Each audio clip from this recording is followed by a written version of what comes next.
আজ আমি ডাঁটা শাক তুলতেছি। এক মুঠা ডাঁটা শাক তুললাম।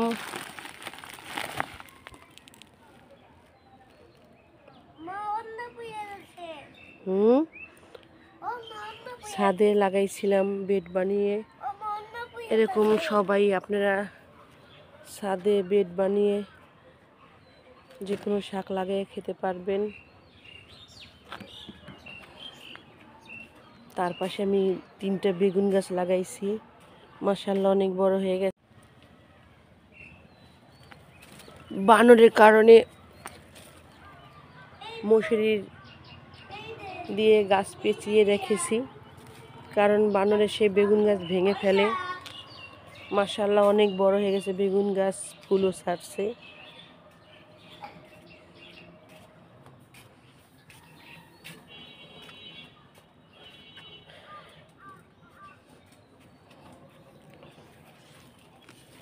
অনেক নরম ডাঁটাগুলো, ডাঁটা শাকটা।